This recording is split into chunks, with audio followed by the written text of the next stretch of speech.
Hello everyone. इस video में आज हम समझने जा रहे हैं कि हमारा पार्टनरशिप का अकाउंट जो है वो कैसे कैसे बनाए जाते हैं। ऑलराइट। सो सबसे पहले हमारे पास एक पार्टनरशिप फर्म होती है, कंपनी होती है जो अपने कुछ एक्सपेंसेस करती है, अपने कुछ इनकम कमाती है और उसको वो एक अकाउंट में रिकॉर्ड करती है जिसको बोला जाता है P&L अकाउंट या प्रॉफिट एंड लॉस अकाउंट। उसमें एक डेबिट साइड है, एक क्रेडिट साइड है। डेबिट साइड पे आप अपने एक्सपेंसेस और लॉसेस को लिखते हैं, अपने खर्चों को लिखते हैं। क्रेडिट साइड पे आप अपनी इनकम एंड गेन यानी कि अपने जो भी आपने पैसा कमाया उसको लिखते हैं। दोनों का डिफरेंस जानने के बाद आपके पास या तो नेट प्रॉफिट निकल के आता है या नेट लॉस निकल के आता है। ठीक है, जो भी होता है वो आप रिकॉर्ड करते हैं। अभी जो भी नेट प्रॉफिट या नेट लॉस लेकर के आया है ये सारा का सारा किसके पास जाता है? बिजनेस के ऑनर के पास। इसके पास जाता है बिजनेस के ऑनर के पास। बट पार्टनरशिप में क्या कंडीशन है कि हमारे पास एक ऑनर नहीं है, वी हैव 2 और मोर देन 2 ऑनर। हमारे पास 2 से ज्यादा ऑनर है। देन हम क्या करेंगे? इस कंडीशन में हमें क्या करना पड़ेगा? उस प्रॉफिट को डिस्ट्रीब्यूट करना पड़ेगा, विच मीन्स हमें डिस्ट्रीब्यूशन करना है। ऑलराइट, हमें क्या करना है? डिस्ट्रीब्यूशन करना है। सो डिस्ट्रीब्यूशन करने के लिए हमने एक सेपरेट अकाउंट बनाया जिसको हमने नाम दे दिया profit and loss appropriation account. हमने प्रॉफिट एंड लॉस तो यहीं से उठाया। एप्रोप्रिएशन क्यों लगा दिया? क्योंकि हमें एप्रोप्रिएशन का मतलब डिस्ट्रीब्यूशन, हमें वो डिस्ट्रीब्यूट करना है। ऑलराइट, अब जब हमें डिस्ट्रीब्यूट करना है नेट प्रॉफिट तो हम सबसे पहले इस अकाउंट में नेट प्रॉफिट ही लिखेंगे।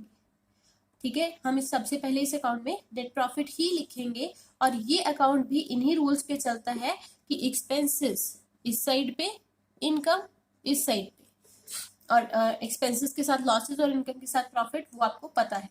तो सबसे पहले मैंने प्रॉफिट यहाँ पे लिख दिया। उसके बाद अब हमें यहाँ पे ये देखना है कि हमें पार्टनर्स को कितने पैसे देने हैं और क्यों देने हैं, और पार्टनर से कितने पैसे लेने हैं और क्यों लेने हैं। Alright, this is all the account is concerned with. हमें पार्टनर्स को कितने पैसे देने हैं, वो बिजनेस के लिए सारा खर्चा हो जाएगा जो भी हमने पार्टनर्स को देना है। ठीक है, तो सबसे पहले पार्टनर्स बोलते हैं कि हमने क्या किया है, हमने इस बिजनेस में काम किया है तो हमें सैलरी दे दो। हमने उनको सैलरी दे दी। डेबिट साइड में हमने खर्चा लिख दिया पहला कि हम उनको क्या दे रहे हैं? सैलरी दे रहे हैं। सैलरी लिखने के बाद हमने क्या किया? एक पार्टनर जो था उसने बहुत अच्छा काम किया था, वो कह रहा है मुझे कमीशन दे दो, तो हमने उसे कमीशन भी दे दिया कि भाई आपने अच्छा काम किया है, हम आपको कमीशन भी दे रहे हैं। कमीशन देने के बाद उन्होंने बोला हमने अपना पैसा जो है वो बिजनेस में इन्वेस्ट किया है, हमें भाई इस पे इंटरेस्ट भी दो। हमने इंटरेस्ट भी दे दिया, interest on capital we have given to them.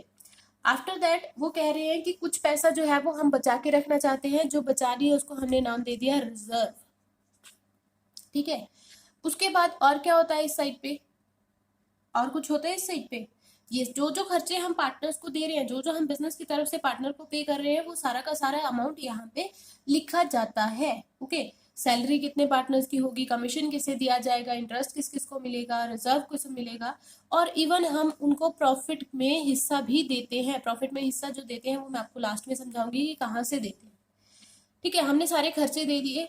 अभी अगर हम इतना सब कुछ दे रहे हैं और आपने हमारे बिजनेस से पैसा निकाला है यानी ड्राइंग की है, तो हम उस पर भी तो इंटरेस्ट लेंगे। आपने हमें पैसा दिया कैपिटल, पार्टनर ने हमें पैसा दिया कैपिटल, उस पर मांग लिया इंटरेस्ट।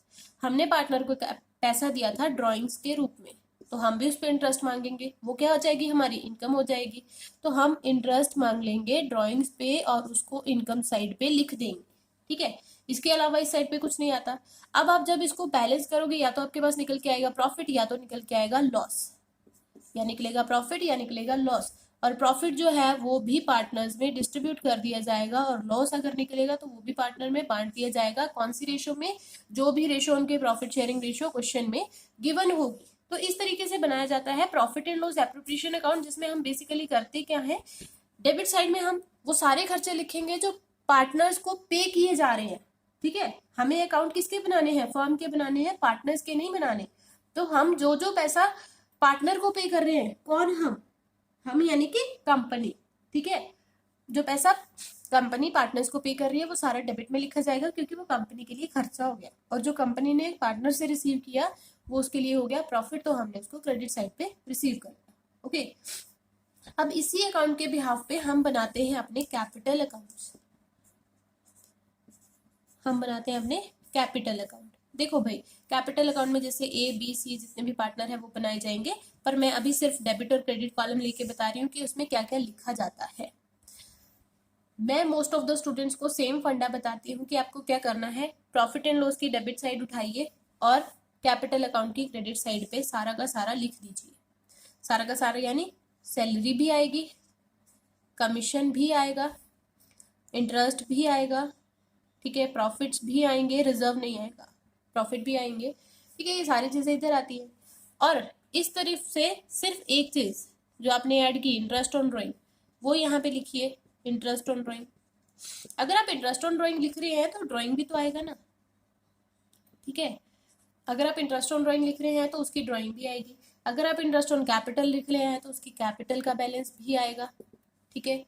तो इस तरीके से हमारा कैपिटल अकाउंट बनके तैयार हो जाता है। दूसरा तरीका अगर आप समझना चाहते हैं तो क्या होता है कि कैपिटल अकाउंट जो है वो किसी पार्टनर से जुड़ा हुआ है। और दूसरी बात देखिए, सबसे सिंपल कॉन्सेप्ट कि अगर हम बात कर रहे हैं कैपिटल की, ठीक है, तो कैपिटल को हम बैलेंस शीट में कौन सी साइड पे लिखते हैं, आप सभी को पता है, हम कैपिटल को बैलेंस साइड की लायबिलिटी साइड पे लिखते हैं। Sorry for the mistake, liability side पे कैपिटल को लिखा जाता है। तो ये अकाउंट जो है वो हमारी लायबिलिटी का अकाउंट है और अकॉर्डिंगली ये कौन सा अकाउंट बन गया, रियल अकाउंट। ये क्या बन गया, रियल अकाउंट। रियल अकाउंट क्या बोलता है, debit what comes in, credit what goes out, ठीक है, डेबिट व्हाट कम्स इन और क्रेडिट व्हाट गोज आउट, या फिर debit all assets and credit all liabilities. So इस तरफ पहले देख लेते हैं कि हमारी ये लायबिलिटी है, हमने इसको क्रेडिट कर दिया। रियल अकाउंट के अंदर लायबिलिटी को क्रेडिट किया जाता है, हमने अपनी कैपिटल को लिख लिया लायबिलिटी, ठीक है। उसके बाद हमने क्या किया, credit what goes out, business ने सैलरी दी, पैसा बाहर गया, क्रेडिट कर दिया, कमीशन दिया, पैसा बाहर गया, क्रेडिट कर दिया, इंटरेस्ट बाहर गया, प्रॉफिट बाहर गया, ये सारा पैसा जो है वो बिजनेस से जा रहा है, so we credited what is going out. इस तरफ आ जाए तो debit what comes in, interest जो है वो बिजनेस में आ रहा है ड्राइंग्स पे, तो हमने इसको डेबिट कर दिया। Now why did we debited drawings, हमने ड्राइंग को क्यों डेबिट किया, इसके पीछे एक सिंपल सा लॉजिक ये है कि ड्राइंग जो है वो पैसा होता है जो आप कैपिटल से निकाल रहे हैं, और कैपिटल अगर 100 रुपया है और अगर आप उसमें से 20 रुपए निकाल रहे हैं तो उसका सीधा सीधा मतलब होता है कि हमें उसे क्या करना है, माइनस करना है, ठीक है। माइनस करने का मतलब हमें उसे रिवर्स ट्रीटमेंट देना है। सो क्या मैंने कैपिटल का रिवर्स ट्रीटमेंट दिया ड्राइंग्स को, यस मैंने दिया, मैंने उसे क्रेडिट नहीं किया, मैंने उसे डेबिट कर दिया, that's why I debited drawing. So ये सारा कॉन्सेप्ट था आपके कैपिटल अकाउंट का, पार्टनर्स कैपिटल अकाउंट का और profit and loss appropriation account का, ऑलराइट। इसके बाद एक वीडियो जल्दी आपको सेंड कर दी जाएगी जिसमें सारा कॉन्सेप्ट होगा एडजस्टमेंट टेबल का। Okay, I hope you like the videos, have a very good day.